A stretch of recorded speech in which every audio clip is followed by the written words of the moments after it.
is up, guys, and welcome to this special World Cup qualifier preview episode on Guarani Vision, the first ever podcast dedicated to Paraguayan football in English. As always, I'm Roberto Rojas, and joining me is my great co-host Ralph Hanna. And guys, I think it's really exciting when we're right here towards something that it felt like a marathon. Like we've been through World Cup qualifiers for quite some time.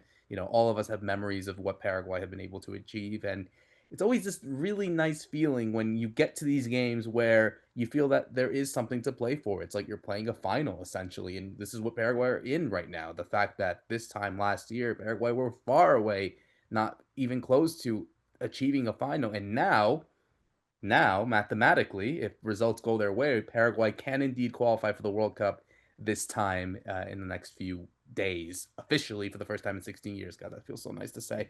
But it's not official as of yet because they still have these two games against Uruguay at home at the Defensores on Thursday, and then the following Tuesday in Sao Paulo against Brazil. We'll obviously talk about here those two games as a whole, what we expect from this team, what we expect from Gustavo Alfaro, and just overall, just everything that's been going on. So, I it sucks that Fed is not here. Unfortunately, Fede Perez obviously has been a big supporter of all these qualifying previews. He's been through all of that, but unfortunately, due to scheduling conflicts, he's not here. But he sends the good vibes and he sends his predictions as well, which I'm sure is everyone is going to be looking forward to when we obviously upload this episode. But yeah, let's go into this. Let's go to Ralph first. Obviously, decked into really the Avi Rojas. That is 98 Reebok, the 98 World Cup one. I have the one from the current one, so really is sort of a throwback and then to the present as well. But yeah, here we are. It's obviously the day of the Champions League final that we're recording. So tomorrow will be June, which officially means that we are in World Cup qualifying month. And yeah, I guess I have to ask you, Rob, how are you feeling that,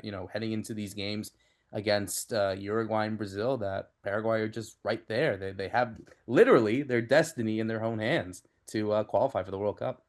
Yeah, that's right, Roberto. Hi to everybody watching and listening as well. I mean, it's almost like we come full circle because, of course, when Alfaro took charge just after the Copa America, his first two games were Uruguay and Brazil, just the inverse, so Uruguay away, Brazil at home, and now we're back to this kind of time, and it's crazy to think that it really hasn't been that long since that Copa America that went so badly for Paraguay. It was almost a year ago, right here in Houston, where I am, that they kicked off against Colombia. And at that point, you just didn't see a way they were going to get back into the World Cup qualifying, like even the fight for maybe the playoffs. Obviously, it's been such an amazing turnaround, which we've been covering here on Guarani Vision, and now it just feels like they're so close to being able to take that opportunity. And for me, it's going to be a fantastic two games because we've now seen Alfaro, everything he can do, this kind of master tactician, but he's coming up once again against two of the best, right? In Marcelo Bielsa, who he did already face in Montevideo, but now he's going to have to go to Brazil and take on Ancelotti, which Ancelotti's first home game is going to be against Paraguay. So that's going to be a huge moment. I think it is going to be fascinating to see how they approach that game as well. So it's a really big test, but you just think if Paraguay can get through it, and by getting through it, it's not necessarily winning both games. We're there and we've completed what we all were hoping was possible, but for a time we're feeling it was out of reach. But then Paraguay will be at a World Cup, and it will be such a huge moment. I think it's the crowning moment of everything that's been happening. We've been talking on the show the last few weeks about the youth teams and everything going so well. But this is the big prize that everybody wants, and now it just feels we're on the verge of getting that and being there and being able to be part of a World Cup again. Yeah, it changes everything. We've been celebrating all these sort of qualifications for the men's and the women's team, but you have to always remember that, all those guys have also looked to the main team because they are sort of the main representative. Like everyone obviously represents Paraguay in all these competitions, but when you're at the biggest competition in the sport, like the World Cup, I think that the FIFA World Cup, I think that allows everything to really change in terms of the way that the world views you, how you're able to invest properly, and obviously for a lot of these players, it's the crowning moment. It's their dream come true. You have a lot of players out there who have never, well, one, have never been able to be part of a World Cup, but second, maybe even some who've never even seen Paraguay in a World Cup. You have to remember, 16 years ago. So there's a whole generation of Paraguayans that have never seen Paraguay at a World Cup, or at least can't remember it. So I look at someone like Julio Enciso, for example. He's 21 right now. His memory would have been the World Cup in 2010, so he would have been 6. So maybe he has some sort of remembrance, and so I'm sure for him it's going to be such a special moment to be able to be at your first World Cup and be able to see Paraguay at a World Cup, and you're playing in it. You're one of the main stars. So yeah, it's going to be a really big achievement, but we have to obviously wait and hold on to the champagne until it is mathematically official by FIFA. So we'll get to that. But before we go into these two games, Ralph, obviously, we do have some business in regards to what we saw from the domestic teams. Obviously, we had our teams in the Copa Libertadores and Sudamericana, all their group stages had finished up.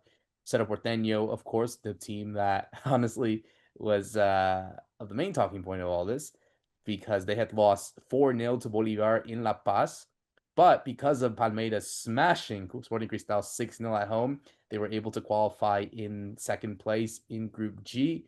They're heading off to the round of 16 of the Copa Libertadores. The same thing for Libertad. They couldn't get a result again. Well, they did actually get a result against Alianza Lima. They were able to get a draw, actually. So they only lost one game in this entire process, but it wasn't enough for them to get the first place spot. San Pablo will get that, and so Libertad and Cerro Porteño will be in second, respectively.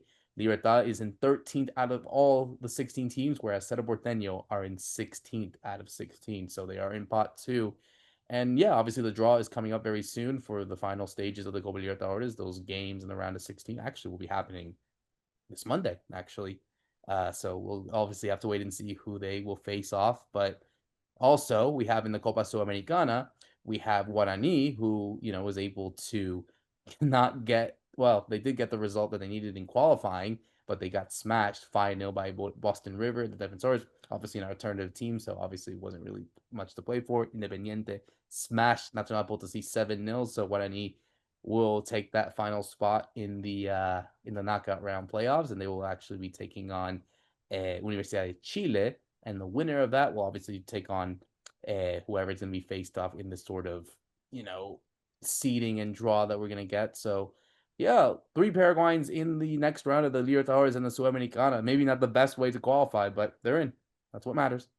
Yeah, I think everything went as we expected in terms of the Guarani and Cerro qualifying, not through their own merit in the final game, but because we knew their kind of direct rivals had to travel to Brazil and try and get a result, which obviously wasn't possible. But it was kind of a funny reminder of, especially for people watching European football and how the Champions League qualifiers have changed, right? They're not doing this group stage anymore. It's a reminder of how what the Champions League wanted to get rid of was the last day of these 4 team groups. The sixth game is often like a dead rubber. So, I mean, Guarani losing 5-0, Cerro losing 4-0, but qualifying, Olimpia winning 4-0, but not qualifying because they weren't in the running anyway.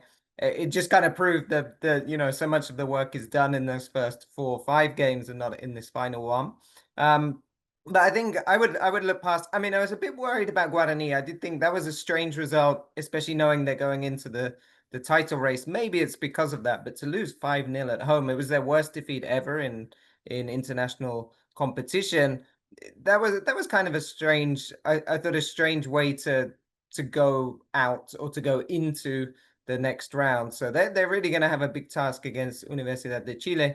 For Cerro, I mean, the game's at altitude. They have nothing to play for now because they're not in. They're out of the league because of the result just before they went to La Paz.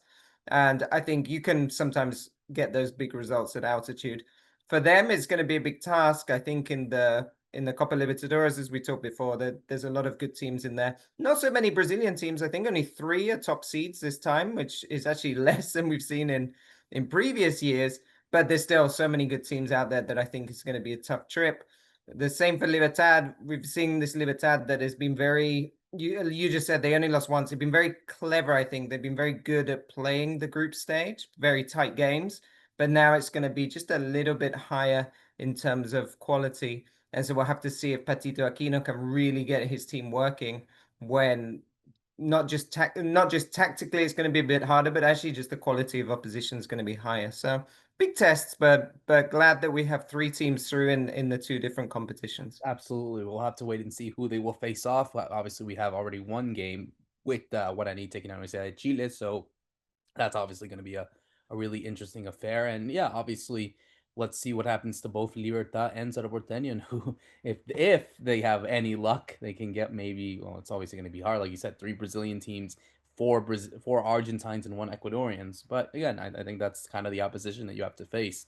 But maybe they need something new. You don't want to see someone like playing River or Palmeiras. Imagine that. Imagine they have to play Palmeiras again, or something along those lines, or let's see them get them some of those teams that they haven't faced beforehand. And I think it'd be I personally think against the Argentine teams, they probably feel a bit more favored, or at least they can feel like they can get something in those, like an Estudiantes, like a Vélez or something. But yeah, it'll be interesting to see who both of them get in this draw. Of course, we still have a race in the Apertura. We don't have a champion as of yet, but we can take one team out of the race, and that's Cerro Porteño, who were unable to get their results against the de Mayo. They tied 1-1. Libertad got the win against General Caballero, but Guarani beat Sportivo Luqueña, which means, Ralph, we're heading into the final day. Libertad are top with 41 points. Guarani are in second with 38 points. Cerro Porteño, as I said, with 36, have no way to reach out. So we have a scenario where either Libertad or Guarani could be champion. Obviously, Libertad have much to they're in the better shape. That obviously, with a win or a draw, they are going to be champions. But if they lose and Guarani are able to get some sort of result there, then Guarani will be champion because it's not based on goal difference. It's based on head to head. Guarani had taken the advantage in the head to head based on those two games, where Guarani had more goals scored against Libertad in the two games that they faced each other. So, what are we saying? Are we going for the surprise? I mean, it's really sort of the 90 for me, 95% leaning toward Libertad because they have much more to lose. Whereas Guarani need a lot of things to go well for them. Obviously, as I mentioned beforehand in the show last week, Guarani will have to take on Sportivo Trinidense, whereas Libertad will have to take on Dos de Mayo. So, hey, maybe Dos de Mayo can surprise again a few teams in there as well, like they did against Cerro. But surely Libertad will have enough to win over there in the Estadio Rio Parapiti in Pedro Juan this weekend. Today, yeah, this weekend. Yeah, I think if it was this time last year and this was the scenario, I would say Libertad had a really tough game going to Pedro Juan Caballero, having to play Dos de Mayo away, who had such a good home record last year. And also this time of year is very cold in Paraguay. It's just got very cold this week, and you get this kind of foggy mist sometimes at this time of year, and it really affects that area of the country. So you could imagine like a very difficult scenario in terms of the climate and the team they're facing. But honestly, Dos de Mayo this year have been a shadow of the 2024 team, and they just haven't been as strong at home. And I think they're even bottom of the table as we go into it. So the fact that the idea that they would beat Libertad really seems very unlikely to me. What we've seen with Libertad, where they've been slipping up in these final stages, is they drew a lot of games 0-0. I actually thought I watched the General Caballero game. And I actually thought, wow, this could be another 0-0. It was so slow the first half. Just both teams were very ponderous, but Libertad ended up getting the result. So I can at least see them get the point that they need to go through. And then you're even, can we guarantee Guarani are going to win against quite a good Trinidense team? So I think everything is stacked in the favor of Libertad. It's been a really poor end to the season. There's no way around that, but they did start so well. They built up that kind of credit in the bank that I think is going to get them over the line. Yeah, especially in a scenario where they need to win this one. So I think knowing Libertad, knowing what they're kind of cerebral with all this sort of thing, it's going to be interesting to see if they can get this done or if Guarani can surprise. Guarani haven't won a league title since 2016. It's been quite some time. So for them to win, it would be monumental. But I think it does look like Libertad are going to do it. So it's a real shame that we can't have some drama. You never know. Again, we still got tomorrow. Anything can happen. Paraguay has been full of drama, but I think if we're going to place some money on it, which I don't recommend anyone doing because the Paraguayan league is so unpredictable, I think Libertad do have the chance to go and win their newest Apertura race. So yeah, it's going to be interesting to see. So we'll obviously close the door on the domestic league. We'll go back to those teams afterwards, but let's go into the nitty gritty because obviously Paraguay are in a really, really good situation right now as they head into the qualifying process against Uruguay and Brazil.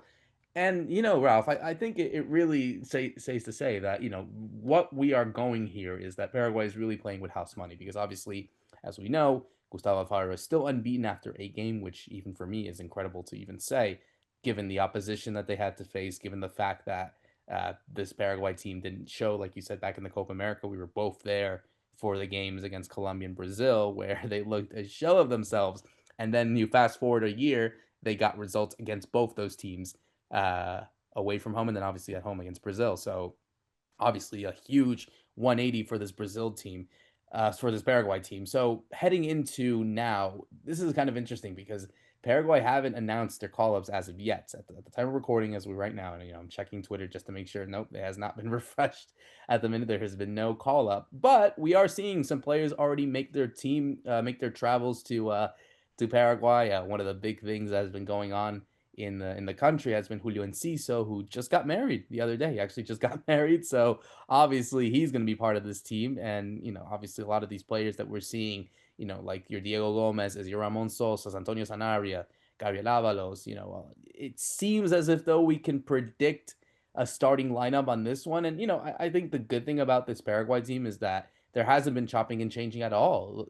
Gustavo Alfaro has only used 27 different players in 8 games, so you can obviously see that he is maintaining this base. This is a whole different sort of scenario to what Berizzo did or Barcelona did, or even, going back to previous managers. This is obviously a Paraguay team that knows what memories, how to play, what the players are going to be, even for both of us. Like, we kind of know our starting lineup, which is refreshing to say. So, you know, even if we don't have this call up as of yet, Ralph, at least we can say from both our ends, like, it's actually really cool to see that Paraguay are having a team that can obviously, they say in Spanish, "Jugar de memoria," play with memories. That we know what the starting lineup is, and because there are no really big injuries or suspensions to report, that of the Paraguay teams that we've seen so far in this qualifiers, that we kind of know what we're going to expect. But that doesn't say that we can't obviously open for debate in terms of who really should start for these two specific games against Uruguay and Brazil. Yeah, that's right. I mean, firstly, it is kind of a strange situation, like you say. They're playing, I think, on Thursday, and we're on Saturday, and we don't have the squad. I'm assuming Alfaro is waiting for two things. One, the Libertad and Cerro games, specifically Cerro. He has a few players that he might want to bring in from there, like Gustavo Velasquez and Gatito Fernandez, if he's fit. But we'll talk about that in a moment. And then also the MLS schedule. So he obviously has quite a few players in MLS. Maybe he's just waiting for the round of games this weekend just to make sure that nobody does get injured. But assuming everybody's ready, oh, and Roberto points out rightly, yeah, the CONCACAF Champions Cup final as well, which is happening at the weekend. So maybe he's kind of waiting to see what's going to happen before confirming this list 100%. But honestly, we were talking off air that the players kind of know already if they've been called up or not. And in this case, I mean, Alfaro has been very public in visiting all the players, especially in Europe. He's just got back pretty much from his trip to Europe, and he was everywhere. He was at the FA Cup final. He was watching Ipswich and Forest and Brighton. So he's talking to the players all the time. I think he's there with it. He was being there with his assistant coach. They're talking tactics. They're talking everything. It's not really, like you say, there's not really any huge surprises out there of who might be called up. Maybe where we'll see a couple of variations and surprise, I think, is how exactly he lines up for the two games, knowing that taking on a Uruguay that's really not scoring many goals except for that one game with Colombia, the 3-2. He's taking on them at home, where I think we can feel we can snatch something, and then you're playing Angelotti's Brazil in Brazil, which is going to be, no one's really sure what it'll be, but if we assume it's like Angelotti's Real Madrid with some of those players, right, like Vinicius, it's going to be very different in terms of the rhythm, the pace, and what Paraguay will have to do to try and, I would say, just survive and hang on in there. So I think that's where maybe we'll see some differences in the lineups. But like you say, the squad in general has been really together, really, I think, stable, and I think it's what a lot of these players have needed. And actually, just on that point, it's very telling that I think both Ramon Sosa and Fabian Balbuena were linked to coming back to, or to South America or to Paraguay, and both of them kind of said no, that's not what we're doing right now. And I think that talks to partly the confidence that they have at the moment, because the national team are doing so well, not necessarily because of their club form, but also because of this stability idea, this idea of coming back to where they started is not really what people are looking at. Everybody's looking forward at the moment. So I think it's like you say, it's very nice to have this stability around the team, even though it hasn't been officially confirmed, the squad. And now what we're really thinking is how exactly does he dive into the two games against Uruguay and Brazil? Well, I guess we'll go into that because obviously the big talking point will be, of course, the goalkeeper. And I feel like that's always been a talking point since the beginning. If you remember, when he first took charge, we were still kind of hoping that Carlos Coronel was going to be the starting goalkeeper because he had done it under Garnedo and Barros Schelotto in the process.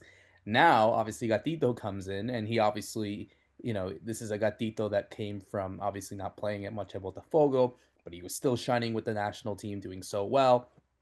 Fast forward to the new year, he makes this move to Cedro, and obviously for the sake of getting consistency and to be prepared, obviously for the World Cup qualifiers and of course the World Cup as well because of his age as well. But we are now in a really particular situation where he's not getting minutes. He eventually got dropped by Arias, and now we're in this sort of situation where he is, of course, injured per se. He has sort of like an eye issue or something along those lines, if I'm not mistaken. So he is in doubt. We don't know what could happen to him. What does that mean? And think, okay, maybe Coronel comes in. But what we've seen in this last year, literally, or literally in the last 6 months, we saw a new name come up, and that is Orlando Gil, the ex Sportivo San Lorenzo player who made the jump to San Lorenzo in Argentina and has become one of the best goalkeepers in the Argentine league. He's been someone that's been really flourishing. They made it all the way to the semifinals of the Argentine league. They lost on penalties, and so yeah, it's been sorry, they lost as a whole, so they won't be playing in the final actually. But because of his kind of performances, there had been sort of this big debate about him being the starting goalkeeper, even if Gatito was fit. So I mean, I guess we'll start with that because yeah, we don't know what's going to happen. And, Alfaro has always insisted, even when Gatito had been dropped by Diego Martinez, etc., that he's the starting goalkeeper, that he's going to trust him in this process. But now that we're in a scenario where, again, we don't know if he's going to get called up even for this game, or if he is, we don't know if he's going to be fit. What do you do? Like, it's Ralph. It's a really tricky situation because I think there had been, and you even saw that in the games against Colombia, which we got a draw and we came back anyway. But it did raise the question about what Gatito can do because obviously, it doesn't really have that sort of confidence when you're not really performing to the extent in your domestic league and now you're heading to the national league. Well, again, players can perform differently as well, but at least from a purist perspective, it's like maybe this isn't the scenario you do, but at the same time, are you really going to drop someone who had been so vital in the first 8 games of the process, literally the entire process, to go for someone new, especially with these two crucial games with qualification literally right there? Yeah, I think this is the big t talking point in the team in terms of there's always been I suppose there's always been some doubt around the goalkeeper position for such a long time. So when Coronel first came in, he seemed like, okay, this could be the answer in terms of the age. He's playing at a pretty good level. He plays consistently. He's actually a very top performer within New York. So it was like, okay, maybe this can be the guy. But then at national team level, he never seemed to inspire so much confidence. And in the end, it was Garnero decided against him and brought in a very young goalkeeper in Rodrigo Morinigo, who was only just starting out at Libertad at the time. And that didn't go well either because Mourinho really, again, didn't show anything in the Copa America that made you think this could be your goalkeeper. So then Alfaro comes in and goes, okay, we're going to experience, we're going to Gatito. And I think it worked very well. It was the right kind of thing they needed. They needed someone with a lot of experience, but also I think somebody who knew pretty much his defense very well. I mean, they at different times they've been in contact with each other, talking about that stability, right? And so now this has really this has kind of thrown a spanner in the works because there's two things that I think have really mixed things up. One was Orlando Gil's amazing rise. He was breaking records with San Lorenzo in the Argentinian league, but he is still very young. He's only 24, 25. So for a goalkeeper, this is very young. I think on its own, that wasn't going to bring him in to the team. I think it was still going to be Gatito. But now we have this thing where two things happen. One, Fernandez started to make a couple of mistakes, and then he didn't get into the Cerro team, and now he has this injury.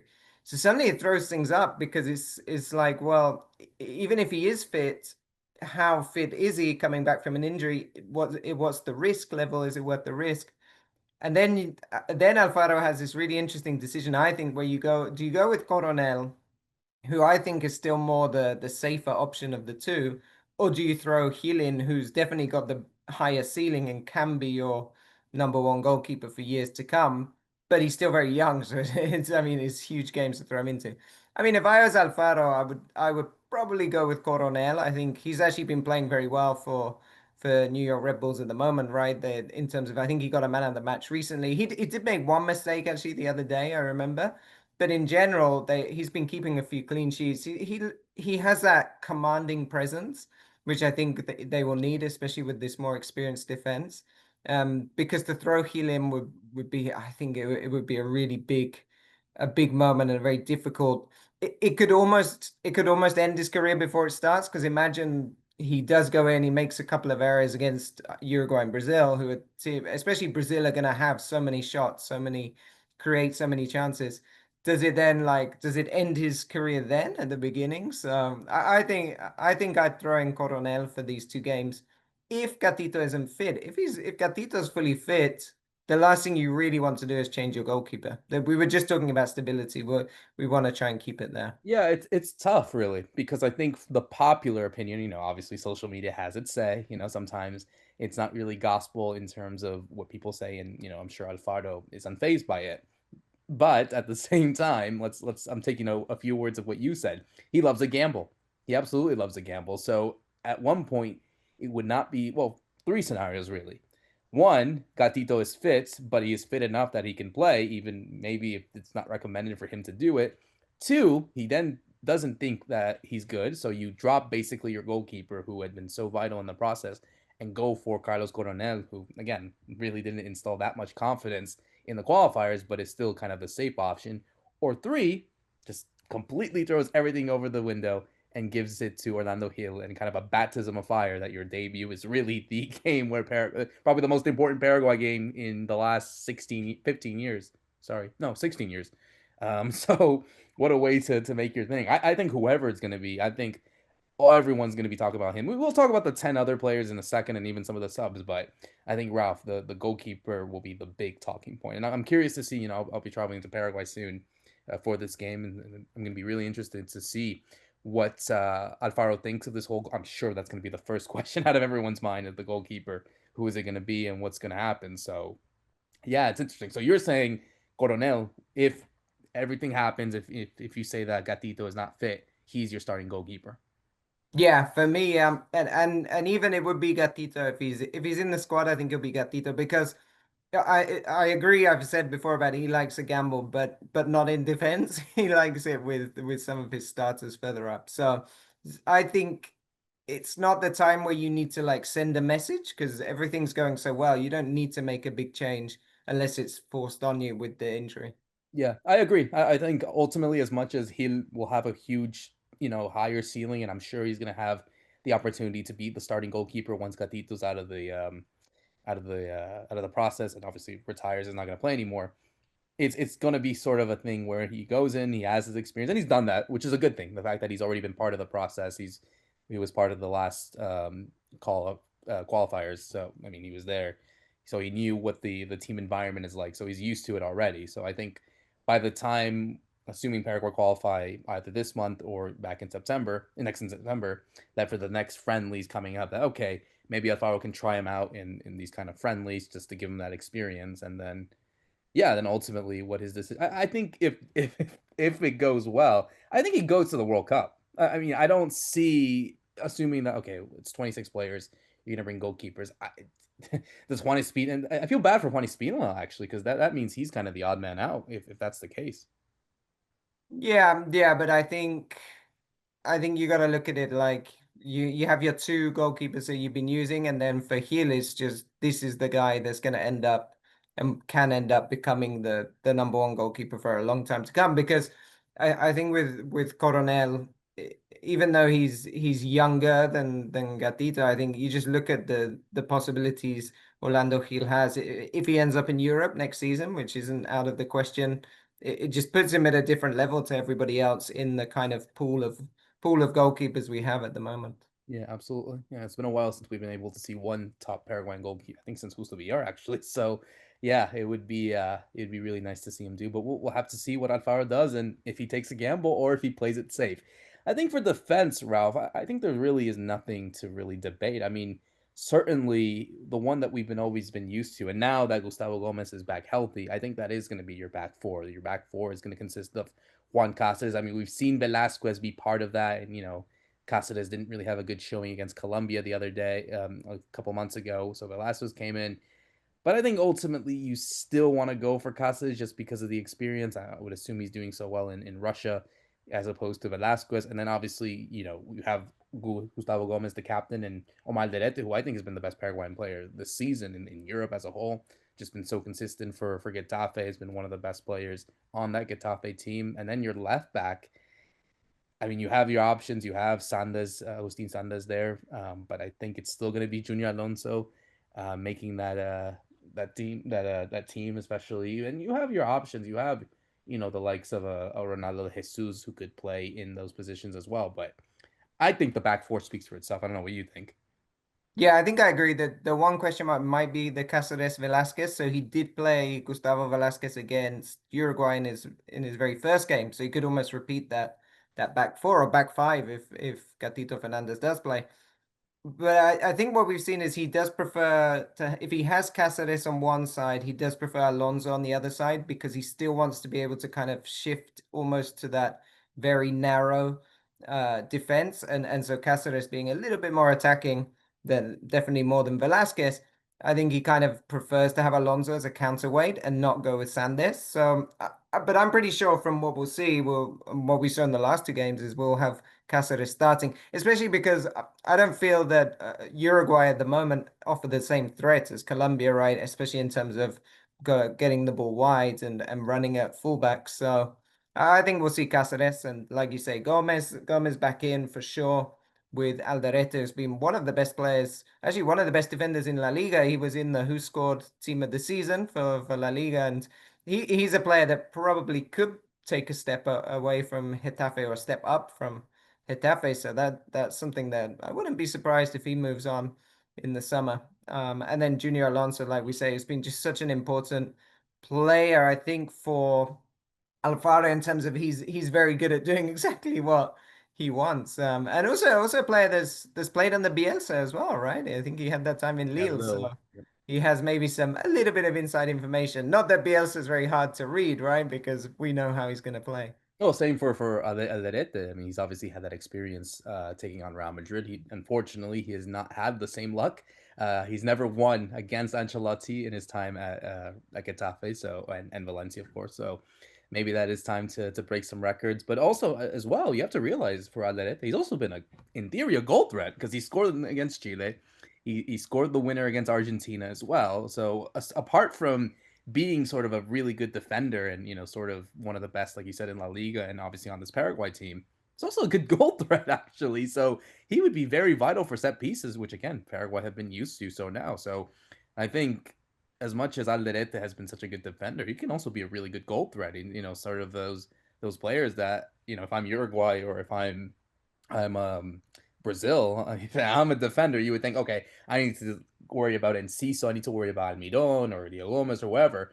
They have to also worry about Omar Lerete and what he can offer.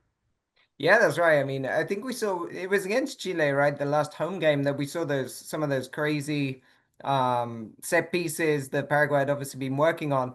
I wouldn't be surprised if we see something similar against Uruguay, knowing that like we were just talking about this tour that Alfaro's been on to meet all the players. I'm sure is there that he's feeding them the set piece ideas because they just don't have time at the moment to do it. Or not to do something that elaborate. So yeah, keep an eye out for that, right? We could definitely see some fun routines again like we did against Chile. Absolutely. Now here comes the more of the harder question. It's the midfield because of course we've seen Paraguay experiment with a bunch of midfield, and that's also dependent on availability and sort of injuries as well. We've seen Gustavo Alfaro really go for different lineups. He usually maybe does a four midfield, maybe he does two with a back five, maybe as well five midfielders playing 4-2-3-1, maybe even a 4-3-3.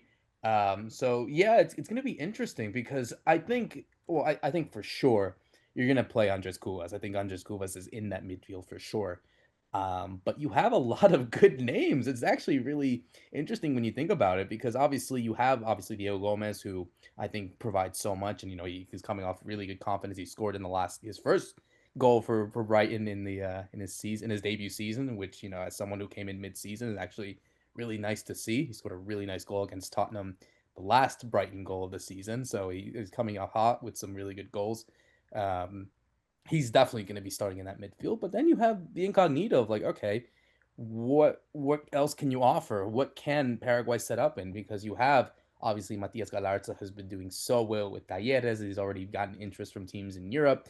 You obviously have someone like Damian Bobadilla who has performed so well with this this Paraguay team as a whole. Maybe not the flashiest player in comparison to the others, but he's still reliable, and he's obviously getting minutes at San Pablo as well. You have also Villasanti, who's obviously doing so well at Gremio. Kaku Romero could play in there, but he's a bit more central. He's a bit more forward as well. You can even have Ramon Sosa if you want to. He's not getting a lot of minutes at Nottingham Forest, but he can also be part of that midfield too. Um, Almiron, which I'm sure we'll talk about the attack in a second, but you can also have him there. But how does Alfaro set up, especially against a Uruguay team that I'm sure is gonna go and have a lot of the ball. Same for Brazil too. I think that's also the big thing. Was like, how do you Yeah. centralize it all together in a way? Yeah, I mean, I think so. Cubas and Diego Gomez, everyone's pretty much agreed on. The player he started against Uruguay way back when was Damian Bobadilla. It was interesting this week, Bobadilla and Galarza actually played against each other, right? Sao Paulo Talleres. And we saw, I think Bobadilla started against Chile and then Galarza started against Colombia. So you can like almost see that it's starting to become between those two. Honestly, from what I've been seeing recently, I feel like Matias Galarza is he's such a good player to put in there along with Diego Gomez because I think Galarza can give you a bit of the more of the cover that Diego Gomez sometimes leaves space behind as he moves up and down so much. So I feel like I like that idea of Galarza, Diego Gomez and Cubas, and then what you're gonna have as well as we talk about the attack, but someone like Miguel Almiron, who really Almiron when he plays under this Alvaro system is he's covering so much ground and it's interesting because I've been watching him quite a bit in Atlanta and he's almost ended up doing something similar because he's in Atlanta he's had to become almost like a playmaker from deep as well as playing higher up the pitch and he hasn't got quite as many goals as I would have expected, but it's just because he's doing so much for the team. And he's been like that, I think, for Alfaro as well. He has to do so much for the team in terms of the defensive shape when you don't have the ball, but also he's that main outlet in terms of ball carrying because of his pace, because of his running. So I think if you have that those kind of bodies of Diego Gomez, Matias Galarza, and Miguel Almiron, it's suddenly a very athletic midfield that can actually do a lot of the chasing, which is like you've rightly pointed out. That's what they're going to be doing for much of this game. Yeah, I think Alfaro is gonna have a lot of different midfields. I don't see him keeping the same one, even if let's say they get the result and they beat Uruguay. I still think he's gonna change it just because the way the setup could be. So I think for this game against Uruguay, I honestly think could go for Galarza. I think he could provide that sort of cover as Diego Gomez is going to be sort of that playmaker in a way that he can, obviously feed the ball towards, the likes of Enciso or Almiron or Tony Sanabria, I'm sure. We'll talk about the attack in a second, but I feel like with all of them being healthy and fit, and obviously, Gomez wasn't able to play in the game against Chile because of suspension. Cubas obviously is in that team as well, and I think when you have that sort of healthy balance, you have to go for that. So I mean, I'm the of the belief that it's going to be Cubas, Gomez, and Galarza in that midfield. I'm assuming you would feel the same for both these games, or do you feel like there's going to be some sort of changing going on against Brazil? No, assuming he doesn't need to, I don't think so. The only change I could see is okay, maybe you drop Galarza for Villasanti and you have Cubas Villasanti, which is much more defensive against Brazil. Villasanti did play against Brazil, if you remember, in the last game because Cubas was actually suspended. Mm-hmm. So maybe you go with those two, and Diego Gomez is in there, but not but kind of playing a little bit higher up where Boadilla or Galasa would play. That's maybe the one change I could see. But honestly, you'd expect almost to keep the same midfield, yeah, for both games. I agree. I think it definitely is the way to go. And as we go into the attack, I think that also really speaks for itself because obviously, like you mentioned, Miguel Midon, he's been doing sort of this really good transformation against Alfaro. Obviously tracking back, not obviously getting the sort of goals and the assists, but he's still as vital as ever as he's always been. Tony Sanabria, obviously the goal scorers, still the goal scorer for Paraguay, getting those goals. He was very unlucky not to score in this last combo, but again, he's still very much an important player. And then, of course, the wild card, really, the most talented of the bunch is Julio Enciso. Someone that coming off really a really great goal. The last Paraguay goal was that fantastic goal against Colombia. You read a really good Substack article, which I recommend everyone to check it out. But this sort of feeling of being such a wild card. And, I know that Enciso is sort of a player that opens debate anytime. We've obviously discussed it all, and I'm sure you've seen it all on social media. And even for people that know him as a whole, he is a player that obviously is so talented, but also could be frustrating. But again, when he's on his day, woof, he he is as good. And I'm sure coming off of what happened with Ipswich. He scored a wonderful goal against Everton a couple of weeks ago. Obviously, he just got married as well, so maybe that kind of like settles him down, matures him a bit. I don't know. That's another thing as well. But again, he's also coming off that really great goal against Colombia. I'm sure that heading into Uruguay and Brazil, that he's willing to do it again. He could do it. Imagine him trying to go it off from 20, 30 yards, but I think he's just going to be someone that I'm sure Bielsa and Ancelotti are going to be looking at it. It's like, what on earth is this kid? Who is this kid? Well, not who is this kid because Bielsa already faced him, but I'm sure Ancelotti. This is probably the first time that he's seen him in person. He's going to be like, okay, this is a really interesting kid that they have. Yeah, I mean he's the closest Julio Enciso is the closest player we have to someone like Vinicius Jr., right? I mean, is that kind of talent where you can just pick up a ball and run at people and maybe beat three or four and score from outside the box. It's really interesting. I think for Enciso, I want to say this is probably the best time he's ever shown up to a Paraguay camp in terms of his club form because he's just suffered so much with injury or being dropped and really having, being a regular starter. He got he got a small run at Brighton, I remember, but he's never really had this regular starting and regular goal involvement, which he had at Ipswich. It was strange, right? Because it was mostly in a losing cause and the team were relegated, but and also they would lose a lot of games even when he was scoring or assisting. But I do think for him, this is probably the best we've seen him come into a Paraguay camp. And you just said about getting married. It's suddenly like we talked about stability again. We keep repeating that, but then this is maybe the one time in Caesar's coming and not feeling he has to prove himself. Maybe that's a good thing. Maybe it's not, right? I don't know. But for somebody that he lives up here in terms of confidence. For those listening, I'm putting my hand up very high above my head. He he's just going to be in such a good moment. I mean, we can guarantee he'll have 4 or 5 shots from outside the box. And the question always is with him, does one of them fly into the top corner? More than often it does in recent times. I mean, he was on such a long run, by the way, in the Premier League of not scoring, having so many shots. But then with Ipswich, he seems to have kind of evened that out a bit. So he's the wild card. He's the most exciting player. I think.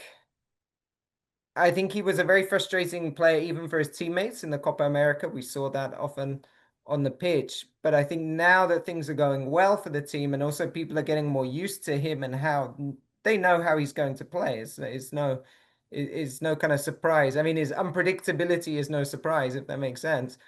That I think the players around him now know what to do and work better, especially Almiron, because there was that time I think where Almiron and Enciso didn't really get on in terms of taking up each other's space and that kind of thing.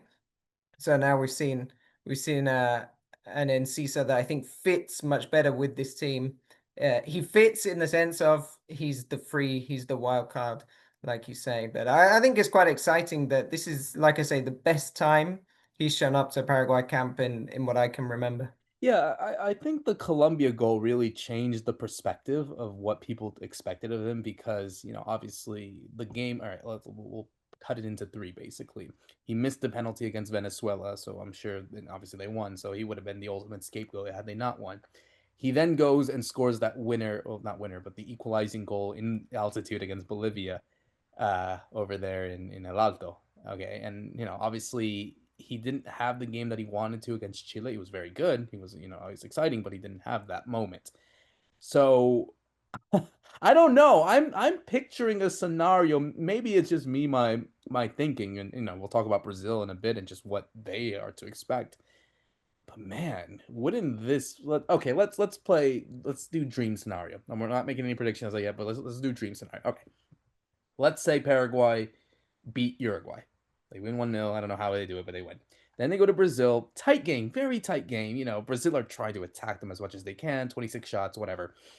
But they're just like, no go. Like, they're not getting anything there. And then, out of nowhere, Enciso comes out and he scores some sort of banger against Allison. I would assume it's going to be Allison who's going to start, from 25 yards, because he did that away to Bolivia. He did that away to Colombia. Why not just continue the form? But man, if he scores the goal, because again, if Paraguay somehow, we'll talk about the game in a second, if Paraguay win both their games, they're in the World Cup officially. That would also mean Paraguay will get their second ever. That'd be also the second ever time Brazil lose a qualifier. They already did it to Argentina, so it's not out of the scenario with Brazil playing the way that they are in Paraguay. But can you imagine if Enciso becomes the guy to score that goal to send Paraguay to the World Cup in 16 years? That would, I still think it would take that to kind of change some doubts, because there's always going to be doubts about him and his lifestyle and whatnot. But if you score that goal to put Paraguay to the World Cup, what more do you have to say? What more do you have to say about him? It'll be, yeah, 20 years later, he'll be living off that, sitting, playing guitar, drinking beer in some like rural area of Like Paraguay, just Pipino like Cuevas. Yeah. Pepino Cuevas. Yeah, exactly. Because I mean, Nelson Cuevas has lived off those two goals in the World Cup, and why shouldn't he, right? It's a brilliant story when he comes on off the bench, scores twice, puts Paraguay into the next round. So it's that kind of thing, right? You're there, you're loved forever. I mean, everybody loves Pepino Cuevas. So yeah, it would be that kind of thing that I feel you're already going into predictions, Roberto. You're like, No, no, not yet. No, no, no. I'm putting dream scenario. Dream this is scenario. yeah, this is speculation, pipe dreams. Yeah, no, but I think you're right. I mean, anybody that does that kind of thing, will become loved and will have that. They'll get that legacy, right? Almost regardless of what happens afterwards. And for a lot of players, don't forget, it will, I think, not just thinking about Encisa, thinking about qualification for a lot of this group, it will almost like erase the current legacy they have of failure. Because, I mean, to be honest, looking at Gustavo Gomez and Miguel Almiron as two of the leaders, they're more identified with not qualifying for the World Cup, right? With the Copa America that just passed. Well, not Gustavo Gomez, he didn't play, but they're more kind of identified with the failures of Paraguay in recent years. But that can all, I think, be erased if they go to the World Cup, because then you became the kind of people that redeemed yourselves and you did it. And I think everybody loves the redemption story in Paraguay. So we're gonna we're gonna see, I think, a lot of changing perspectives, assuming everything goes well in Paraguay or in the World Cup. Yeah, no, totally. I think they really are there. Like I said, I think they are in control of their destiny. I think the fact, one, they get all the result that they needed, but it's almost about finishing the job. I mean, they got the games in September against Peru and Ecuador, where again, they're beatable, both those games. It's not exactly like, okay, worst case scenario, they don't get something against Uruguay and Brazil. They have a second chance. So it really is that. So yeah, it's going to be interesting. We'll get to predictions in a second. Hang on, I'll leave on that. Let's talk about the opposition for a second, because like you said, yes, this is a Uruguay team that since the Copa America have been really inconsistent, because they had only won one game out of their last eight, and this was a team that finished third in the Copa America, last time. So looking at the results, and I'll give you this off the memory: the 0-0 against Paraguay at home, the 0-0 against Venezuela in Venezuela. Then they lost 1-0 in Peru, a really poor Peru side, actually, one of the worst teams in the whole qualifiers. They lost 1-0. They tied Ecuador at home. They barely scraped through Colombia. It was a last minute goal from Ugarte, so it was already going bad for them anyway. I think they were losing at one point that game, but Uruguay had come back and they ended up snatching something. They tied Brazil in Brazil, so in a way that gives some motivation to Paraguay, like, okay, they can get something there. They lose to Argentina at home, which, Paraguay have already done. They already beat Argentina at home.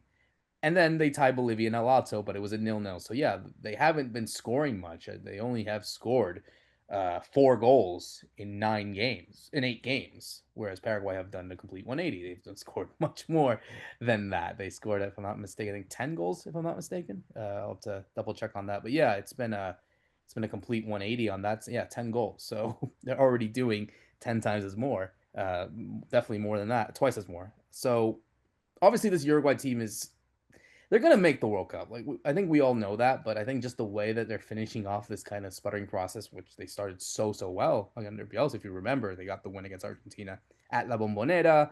They looked so well in the Copa America, but now they've kind of hit a plateau that they really, you feel like have they peaked. So in a way, and we're even talking about a Uruguay team that for this game against Paraguay, they're not going to be without what's his name, Darwin Nunez, who's coming off winning the Premier League with Liverpool. He's not been the best player on that Liverpool team for any slot, but he's been obviously important for Uruguay. No, Rodrigo Bentancur. We'll have to see if Federico Valverde is fit as well. I also passed in some injuries that won't be there. So it really is, one, a battered Uruguay team full of lack of, without any sort of confidence coming off their recent results on their Bielsa. And two, with these injuries and suspensions, you feel like for Paraguay, it's a whole different scenario. They're in form and they don't have injuries. So you feel that for this Paraguay team, it feels as if though, okay, yes, in the past they have gotten their number. Looking at the record right now for for Paraguay against Uruguay at home, 8 games, 5 wins, 2 losses, 1 draw. But those last 2 losses were from 2017, 2022. So historically, Paraguay have always gotten Uruguay's number at home. So just like it happened against Chile, where they were losing those games and we're not full of confidence, I think you're kind of seeing deja vu in this sense with Uruguay, who are a much better team than Chile, but because they were able to snatch something in Montevideo in the first game, that they know what to expect. And so, yeah, I think the obligation for Paraguay to get something here would be huge. And I think it's not out of the question. Like, it's not the case. It's not the sake of like, oh, it's Uruguay. Like, they're always here for like, no, they've done the job against Brazil and Argentina. They got the results against Colombia and Bolivia and whatnot. That this should be the obligation to get the win at home, just to put them in the right spot for the World Cup qualifiers. Yeah, it's funny. I haven't looked at kind of the betting odds, but just thinking about it, I mean, in theory, Paraguay should probably be favorites going into this. The what you mentioned about Paraguay's great home record against Uruguay, the games where they've lost or even drawn, I think it's always been Luis Suarez has played. And so there's almost like there's almost been like a before and now we're in the after period of Luis Suarez where Paraguay would assume they're going to be in the ascendancy is really interesting. I mean, of course, it was more than just one player, but you look at, for example, I was at Paraguay's first ever home defeat to Uruguay in a World Cup qualifier, and it was Valverde who scored the winner. He was still this very young kid that no one knew much about. It was a while ago, um, but you can see that almost Paraguay have ridden through such a good Uruguay generation, and now they're on the other side, whereas Paraguay are in the ascendancy and Uruguay is sort of trying to retransform themselves once again and find their feet. And okay, Roberto just found the odds, and Paraguay are favorites to win the game, so that makes sense. Um, I think, yeah, I think it's really interesting that they go into this game on the same points, but just from as you were talking about the post Copa America is seeing Paraguay like scaling up the table and Uruguay maybe not sliding down, but like slowly taking steps down, and they've met each other now on 21 points. And so you just look at form, you look at the fact Paraguay are at home, you look at historically without Luis Suarez, the Paraguay always win. You're starting to see that I think um, a lot of favor is in the Albiroja. There's maybe one thing we should just mention, which I don't think we have yet. Paraguay won't have a full stadium against Uruguay, even though they have sold every ticket they can. They have reduced capacity because of a FIFA kind of sanction for I think in the from the Chile game. So they have 15% less. So it's basically going to be 85% full, the stadium.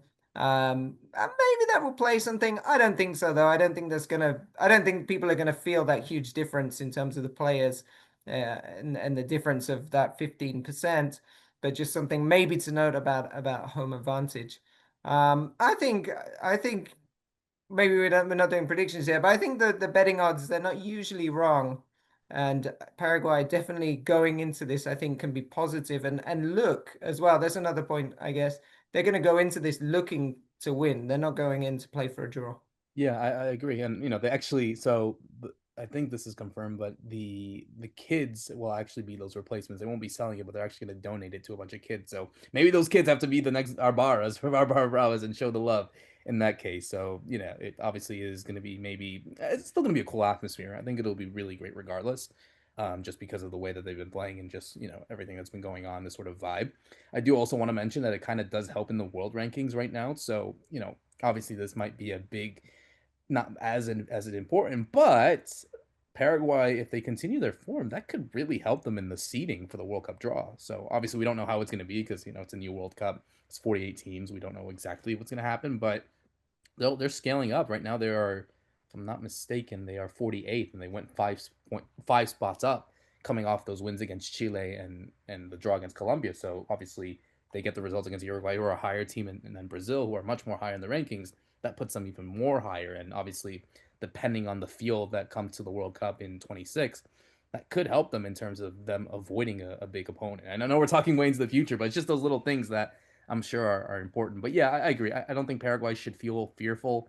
I think just because of the confidence that they have, that they could get something from there, as opposed to the Brazil game. So again, this is also another wild card. So obviously, we're talking of a Brazil team that kind of feels like Paraguay in a way. Their third manager in the qualifying process. They started with Denise. We started with Barros Queloto. Then comes in Dorival Jr. Comes in with Garnero. They get sacked. Then comes in Gustavo Alfaro, who has changed his entire Paraguay team, and so now the same thing is expected from Carlo Ancelotti, who I think there doesn't need to be a lot said about him and his career and what he does. Of course, it is the big question: how does he make this jump from the club game to the international game? Him managing a lot of these players throughout his career. Obviously, looking at some of the teams right there, there's no Neymar in this team. Everyone was hoping that maybe he'd go in. He is not there. But they also will be without some players. No Rodrigo, obviously no Igor Jesus or Luis Enrique or some of those guys that scored in the last few games. But you have the likes of Richarlison, Rafinha, Anthony, who's doing so well at Real Betis, Matias Cunha, who's probably going to make a move to Manchester United, Esteval, the bright gem from Palmeiras, who's heading off to Chelsea. In the midfield, obviously you have Casemiro. He's back on this team.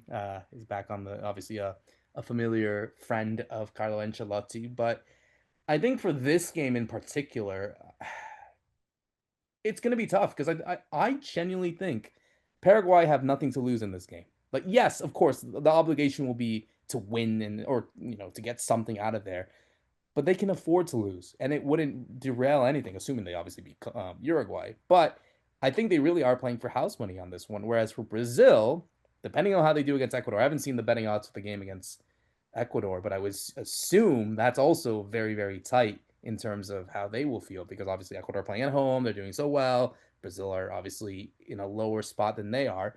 Um, so the pressure is really more on Brazil actually than Paraguay, just because of their new manager and them playing at home. So for us, yes, it would be really good to get something. And I'm looking at the historical record now because obviously this is one of the poorest of all the oppositions that we've faced. Uh, Obviously, Paraguay have never won in Brazil, but the only team to have done that was Argentina. That was last year. Sorry, 2 years ago. 9 games, 0 wins, 7 losses, but 2 draws.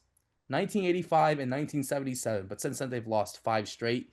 But they have been kind of different in the way 2-0, 4-1, 2-1, 3-0, 4-0. I don't, even if they do lose, I don't expect it to be a rout.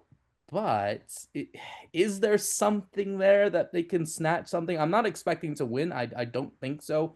I mean, it would be huge for Paraguay to do that, be the second ever South American team to do it. But I I don't know. Maybe I'm just playing with faith and kind of false optimism. But in a way, it wouldn't be out of the question to see all three results happen. Like, okay, so basically, like saying if Paraguay were to win, it wouldn't be that surprising just because of the record that they're in. If that makes sense, if you get me, I don't know if I'm playing with this sort of like false optimism, but I don't know. I just feel like all three results for Paraguay would not feel out of the question, honestly. I still think a win would be kind of momentous if Paraguay could win in Brazil. I'm still not sure. I don't think Mm, we'll see that. Brazil's a really strange. It's like a strange quantity because their result, apart from they lost 4-1 to Argentina, right, which was kind of seen as the nail in the coffin, and now they finally get their man Ancelotti after all this time. But they weren't actually doing that badly. That was their only defeat since Paraguay beat them. yep, They beat them Peru 4-0. They got over the Colombia game. They won that. They did draw with Uruguay at home. yep, Uh, But otherwise, you're just kind of thinking they're not in a terrible situation. They're just not in a Brazil situation, right? They're not yeah, fighting with Argentina for that top spot. The real problem they have had, though, and I don't think Angelotti can fix this, and he's not really the kind of guy to fix this, is they've been conceding so many goals. So they've conceded, I think it's 16 in the 14 games. But even taking out the Argentina 4-1, their only recent clean sheet was since the Paraguay defeat, well, including the Paraguay defeat, was the 4-0 against Peru. And Peru, at home as well.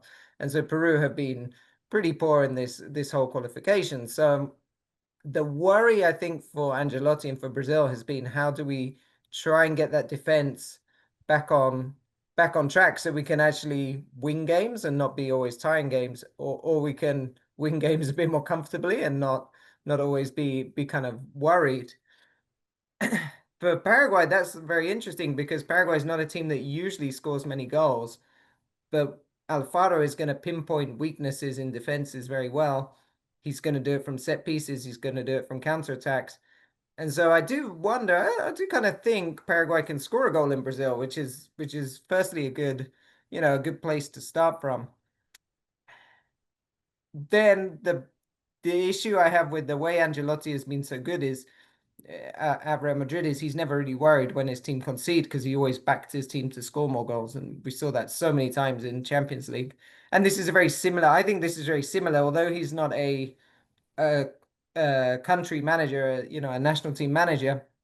I think the closest this you can liken this to is Champions League knockout, right? And he's just been so good in those kind of scenarios. So what I think we'll see is we'll definitely see a very like to and fro game where Paraguay will be able to pick up, get their chances on the break or from set pieces, and I think Paraguay will score in Brazil. The idea mm, of them winning, though, it seems hard to me to stop Brazil, especially in Angelotti Brazil, especially a team that will have more confidence, regardless of what happens in Ecuador, because they can easily write that off as altitude. This is the first home game with Angelotti. Sorry, there's going to be so much confidence around there, and I think it could be hard to stop them from scoring twice, and that would be enough to maybe get the win against us. yeah. But at the same time, you again, you're not making a prediction as of yet, but you're not calling off a draw though. Let's be real, you're not calling that off. No, I don't think so because Paraguay I think can score. That always gives you the chance, right, of getting some kind of result. So yeah, there's definitely hope in there. And I mean, yeah, we're speculating a bit, but if they don't win in Ecuador, which isn't crazy, Hmm. and then you find out and Paraguay beaten Uruguay, then actually they're on ahead of Brazil on points. So going into the game, so draw wouldn't be that bad or that difficult. Yeah, I think them qualifying is not the issue. It's where they finish. I think that's also going to be kind of the big factor. Like, okay, Brazil finished fifth. Like that's like in any other process, they're in that playoff spot. But no, I think it would be a very much a big ask for them to get something in Brazil. But we'll see. Let's wait for a second. I guess. All right. I guess before we go to the predictions, I mean, who are the players that you're definitely going to be looking out for to get those results? Like, say, in a perfect world that Paraguay are able to qualify for the World Cup, who needs to step up for? If you want to say for both games, it's two different players, or for both games, for this specific scenario, who are you really looking forward to in terms of like someone to step up to be sort of that guy to help Paraguay go over the line, basically. I think in the home game against Uruguay, it's more on Enciso because I think where Uruguay can be very difficult, Bielsa's teams is to break them down. And then Cisa's got that quality we're talking about where he can do something different. So I'm quite excited to see him. And as we're talking about coming off such a good kind of run. And then for the Brazil game, well, it's Cubas because we didn't get to see Cubas against Brazil last time around, but he's such an important player in these matches where you just need someone sometimes to win that ball in the key moment. And he often starts counterattacks, not with his passing range or anything like that, but he's often the one that ends up winning the ball back on the edge of the box and can give it quickly to someone that can make a difference, like a Diego Gomez, Galarza, Almiron, etc. But I think really those are the two I'm kind of interested to see. So in Cisa at home, where I think we'll need a bit more of that attacking, and Cubas to be the kind of real key person against Brazil. He also didn't play against Brazil in the Copa America, if I'm right, or he got sent off in that game. So Oh, yeah, for yeah, sure. so I'm trying to think. I just think maybe I'd love to see a 90 minutes of Cubas against Brazil because we haven't had that yet, from what I can remember. Yeah, yeah, I'm looking at it as we speak. But yeah, I think you have to really go into all of that. It's really going to be interesting. No, Cubas did play. He got sent off though. He got sent off in that Yeah, game, yeah. so he couldn't finish a full 90. And yeah, I think it'd be really interesting. I think I agree with Enciso being the vital. I think he needs a goal at home. He hasn't been able to do it as of yet. He hasn't been able to have that signature moment at home. It's always been away from home. So I think he's definitely bearing. He needs that. And for the game in Brazil, I'm gonna look for Alderete. I think someone like him would be so vital in set pieces that you kind of get Brazil in that kind of scenario. Remember, in the game against Argentina, Otamendi was the guy that got the goal. It was coming off a set piece. Obviously, it's a different Brazil team and a different scenario, but that could be something that a lo Paraguay that you get someone like him to sort of be that kind of factor if they are to get something there. So we'll have to wait and see. But of course, here comes the best part of it all, prediction. So obviously Fede is not here, but I do have his predictions. He sent it to both of us in our group chat that we're in. He says for the Uruguay game, and I guess we'll go in order. We'll start with the Uruguay game and then we'll go to Brazil. For the Uruguay game, he said a 2-1 win for Paraguay, goals from Alderete and Miguel Miron. That's actually interesting. Almiron also hasn't been able to have his signature moment at home. I think that would be really nice for him to get that goal that Tony was able to get, that Lereta obviously was able to get, even Ciso gets it as well. So he says Paraguay will win 2-1 with goals from Omar Lerete and Almira. I'm assuming Lerete will get from a set piece just because that's what he's been doing. So that's his prediction. Ralph, what say you? I'm gonna go 2-0 to Paraguay. And I have to do the goal scorers. All right, I'm gonna go for Enciso because I just called it, and Gustavo Gomez is gonna score a header. Oh, okay. Interesting. I'm gonna say I don't know. It just feels so gritty these type of games, but I'm gonna say Paraguay 1-0. I know it's boring, it's conservative, but it's just that's just how it's gonna be. We haven't had like the big blowout win as of yet, or blowout is like win by 2 goals. Haven't had that yet, but maybe I'm wrong. But I do see Paraguay getting this one in a 1-0. And I'll say, I guess what I just mentioned, Ciso. Ciso from 20 yards. Sorry, 30 yards, I'll say. And Ciso from 30 yards has his signature moment at home, celebrates his wedding and all that kind of stuff. Against Brazil, this is now, of course, this is where things get interesting, actually, because even if Paraguay are not able to win, they could still qualify for the World Cup. A bunch of results have to go their way, but essentially the really the best scenario for this one is obviously Paraguay beat Uruguay. That would be on, I think there would be on 24, if I'm not mistaken, Mhm. 24 Yeah. points, which in theory, it's more than enough to qualify for the World Cup, but this is where the scenario happens. So, because of that win, what also needs to happen is that Venezuela have to beat Bolivia. If those two results happen, Paraguay have at worst the playoff spot. They can go into the Intercontinental playoff if all goes well, if all goes badly. That said, if Paraguay can get a result in Brazil, regardless, win or draw, and Venezuela lose to Uruguay, because obviously that's the next team coming up to them, they will be officially into the 2026 World Cup. So, Ralph, think about what you're thinking here. That you Mhm. have I'll go to Feather first on his prediction, but just give me that thoughts. Like, this is where Paraguay can secure their spot to the World Cup, depending on what happens in Brazil. So, that being said, looking at Feather's prediction, He was the negative one, which is it's a shame. I thought he was going to get something here, but he couldn't do it. He said that Brazil are going to win 3-1. He said that Brazil won't let us beat them twice. I mean, that would be incredible to do, but it doesn't look likely. He says Brazil will win 3-1, and they're going to win somehow. That we'll get our win at home, but we'll lose our first game under Alfaro in São Paulo. What say you for this game? Yeah, I think at some point Paraguay have to lose a game, right? It's so strange saying this after everything we've been suffering with this team recently, but or I mean, before nine as games. well, I'm thinking about that. 9 games, and you're still unbeaten. right? Pretty special. I think that Yeah. would put them right. I think they would break the record actually, or there will be a few games. They're close. I have to double check, but they're close to that kind of 98 qualifying run. Yeah, with this shot. Team that shirt, yeah. Um, I do think we'll lose. I was going to say 2-1. So similar to Fede, I think we're going to score, as I was mentioning. And I think maybe I want to see Sanabria. Sanabria can get a goal against Brazil, which would be pretty cool. But I do just think with Angelotti and that team, he's going to be able to get them to score twice. So I think we lose 2-1. So I'm gonna be a bit sort of, I guess, predicting another game in that sense too. I don't think Ecuador beats Brazil. I actually think that ends in a draw. That being said, if we go into this game after winning Uruguay, sorry, yeah, beating Uruguay, I think this it feels so bad to say, but I think I'm gonna say it anyway, just because you were the contrarian, he and Fede was the contrarian. There has to be someone that has to be good. I'm not saying a win.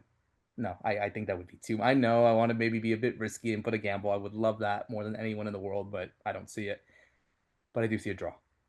I do see a draw. I think Paraguay will secure their result to the World Cup after that game against in São Paulo. Brazil score first, probably Rafinha or something, but somewhere, probably Diego Gomez. I'm gonna say Diego Gomez. I'm gonna say Diego Gomez. I think he's gonna be the hero, like he was against Brazil in the first game. He's gonna be the hero in this one. And yeah, then we could finally say Paraguay are officially going to the 2026 World. I'm putting that reputation on the line. I'm putting that right there. I mean, I got the result against Bolivia wrong, but hey, why not? Let's go for it. Paraguay will snatch a 1-1 draw in Brazil, and yeah, So we'll you'll get the be World Cup.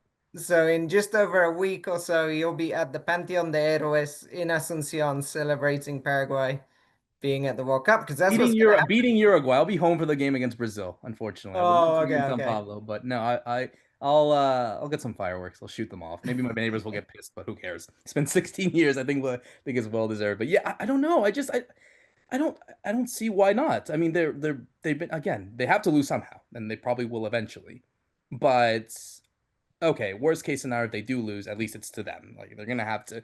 My fear too, as well. This is kind of the bad way of saying it, but like they keep winning the whole process. I don't want them to be in a scenario where they think they're better than everyone. No, they're gonna lose eventually, and I think this talent is good enough to go and do well at the World Cup or whatever. But they do have to lose. If it's gonna happen, if they are gonna lose, then okay, have it be this one. I wouldn't be too bothered personally. It would suck because obviously after winning all these games and being unbeaten, it would suck. But from what I can assess and from what I'm seeing, I need to go for the draw. I want them to continue this go to good form. The So streak continues, yeah. yeah, why not? Just I'm sure these guys. I'm sure Alfaro is even thinking, knowing the good motivator that he is. I'm sure he just like he did against away to Uruguay, away to Ecuador, away to Bolivia, Colombia. and away to Colombia. I'm sure he's thinking they're going out to win. So if he can, I mean, it would be huge, really remarkable if they go and beat Brazil, be the second ever team to do it in a World Cup qualifier. But I think if they do that, I mean, that kind of like just changes the whole perspective on Paraguay as a whole. Like for them to do the double against Brazil that no other team has done it besides Argentina, who are the reigning world champions and the two-time Copa America champions. Like, I think that changes the perspective as a whole. But in my heart, gun to my head, I think we'll get a draw, but we'll beat Uruguay. So, but again, if they do lose, it's not like the end of the world or anything like that. I think they're still going to the World Cup regardless. But yeah, I'm looking forward to it, man. I mean, I'm actually looking forward to that game against Brazil rather than this one against Uruguay, which is crazy that I'm going to that one, but not the one against Brazil. I Um, think it I but think that's the it's one I'm looking fitting forward to. fitting Alfaro against Angelotti, I feel is I think is a really interesting moment to see because Alfaro is such a kind of hero of South American football, but now he's taking on the kind of the master in Angelotti. I think that would be very cool to see them go head to head. Definitely. Yeah, I think that kind of perspective as well. It would put him into, I don't know, like demigod sort of status, really, in a way, if he hasn't been already. So, yeah, it's going to be interesting. We'll obviously talk about whatever happens in Guarani Vision, as we always do from these two games. We'll keep an eye on our socials, on everything that's going on in those two games, and that hopefully by this time next week, we can officially celebrate Paraguay back to the World Cup. So, that would be a huge monumental moment for all of us, for all Paraguayan fans who have not been able to see them play for the last 16 years. It will be a really remarkable moment when it does happen, and I'm sure we're going to dedicate a lot of big show. And with Fede, of course, I hope he has to come back. Come on, Fede, you have to come back if you are listening. You have to come back for this one. But yeah, I'm looking forward to it as we close out another great episode of Guarani Vision for myself, Roberto Rojas, and Ralph Hanna. Thank you so much for listening. Vamos Paraguay! See you soon.